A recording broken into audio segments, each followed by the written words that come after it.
വിശുദ്ധ യൗസേ പിതാവിനോടുള്ള സമർപ്പണം. 9-ാം ദിവസം. 6-ാം യാകുലം. ഈജിപ്തിൽ നിന്നുള്ള മടക്കയാത്ര.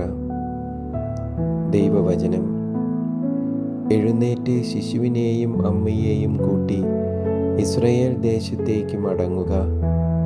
ശിശുവിനെ വധിക്കാൻ ശ്രമിച്ചവർ മരിച്ചു കഴിഞ്ഞു. അവൻ എഴുന്നേറ്റ് ശിശുവിനെയും അമ്മയെയും കൂട്ടി ഇസ്രായേൽ ദേശത്തേക്ക് പുറപ്പെട്ടു. ധ്യാനം: അപരിചിതമായ ഒരു നാട്ടിൽ രൂക്ഷമായ ദാരിദ്ര്യവും കഷ്ടപ്പാടും അനുഭവിച്ച് തിരുക്കുടുംബം മുന്നോട്ട് നീങ്ങുകയാണ്. മറിയം ഈശോയുമായി വീട്ടിലിരിക്കുമ്പോൾ ജോസഫ് ആശാരിപ്പുരയിൽ ജോലിയിലാണ്. ഈശോ വളരാൻ തുടങ്ങി. വളരുന്ന കുഞ്ഞിൻ്റെ കൊഞ്ചലുകളും ചിരിയും കരച്ചിലും എല്ലാം കൊണ്ട് ജോസഫിൻ്റെ സായാഹ്നങ്ങൾ ആനന്ദകരമായിരുന്നു. ഇടയ്ക്കിടെ അപ്പ എന്ന് വിളിച്ച് കുഞ്ഞ് സമീപത്തേക്ക് വരുമ്പോൾ സ്വർഗത്തിലെ അബ്ബായെക്കുറിച്ച് പറഞ്ഞു കൊടുക്കും. കഷ്ടതയിലും പ്രവാസത്തിലും തിരുക്കുടുംബത്തിൻ്റെ ദിനങ്ങളെ ദൈവം ധന്യമാക്കി. ശൈശവം പിന്നിട്ട് ബാല്യത്തിലേക്ക് നീങ്ങുന്ന ഈശോയെ കാണാൻ ജോസഫിനും മറിയത്തിനും എന്തൊരാനന്ദമായിരുന്നെന്നോ.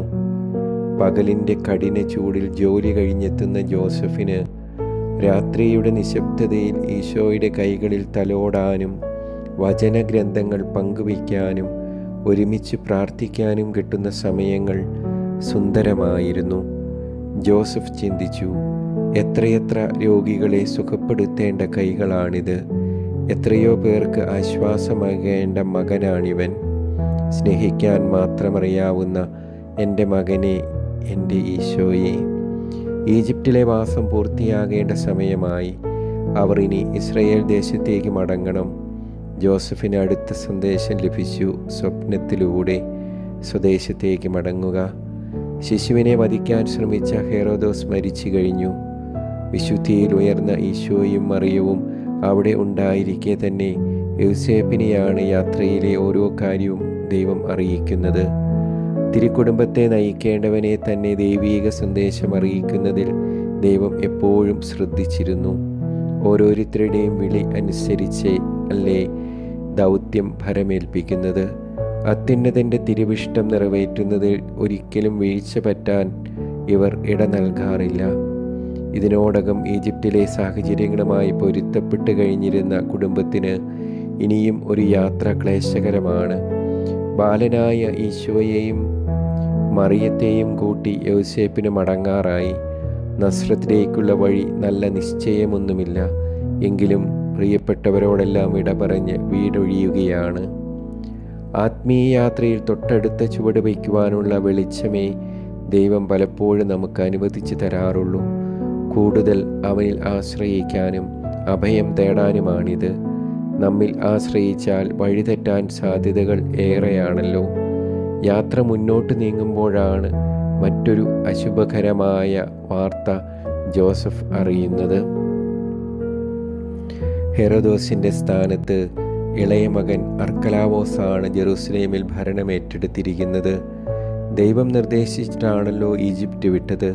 ഇനിയും എന്താകുമെന്നാലോചിച്ചിരിക്കുമ്പോഴാണ് മറ്റൊരു സ്വപ്നം യൗസേപ്പിന് ലഭിക്കുന്നത്. ഗലീലി ഭാഗത്തേക്ക് പോവുക, അവിടെ നസ്രത്തിൽ പോയി താമസിക്കുക. ഓ ശ്രേഷ്ഠപിതാവായ യൗസേപ്പേ, ക്ലേശകരമായ യാത്രകളിൽ നീ എത്ര ശാന്തമായാണ് മുന്നോട്ട് നീങ്ങിയത്. കഠിനവേദന അനുഭവിക്കുമ്പോഴും ദൈവത്തിൻ്റെ ഏകജാതനെ പറുദീസായുടെ മുഴുവൻ ആനന്ദത്തെ നീ ചേർത്ത് പിടിച്ച് മുന്നേറിയല്ലോ. ദാഹജലത്തിൻ്റെ ഉറവയുമായി സഞ്ചരിക്കുമ്പോഴും കുടിവെള്ളത്തിനായി നീ എത്രയോ കഷ്ടപ്പെട്ടു. ജീവൻ്റെ അപ്പം കൂടെയുണ്ടെങ്കിലും അന്നന്നത്തെ അപ്പത്തിനായി നീ ഒരുപാട് വലഞ്ഞല്ലോ. നിന്റെ ആത്മധൈര്യം ഞങ്ങൾക്കും വേണം. നിന്റെ പ്രത്യാശയിൽ ഞങ്ങളെയും വളർത്തണം. പ്രാർത്ഥന. യാത്രയിലെല്ലാം ഈശോ കൂടെ ഉണ്ടായിരുന്നത് കൊണ്ട് വഴിതെറ്റില്ല എന്ന് വിശുദ്ധ യൗസേപ്പേ നിനക്കുറപ്പുണ്ടായിരുന്നു. ദുരിതപൂർവകമായ ജീവിതയാത്രയിൽ ഈശോയെ ചേർത്ത് പിടിക്കാൻ ഞങ്ങളെയും സഹായിക്കണമേ. ആമേൻ.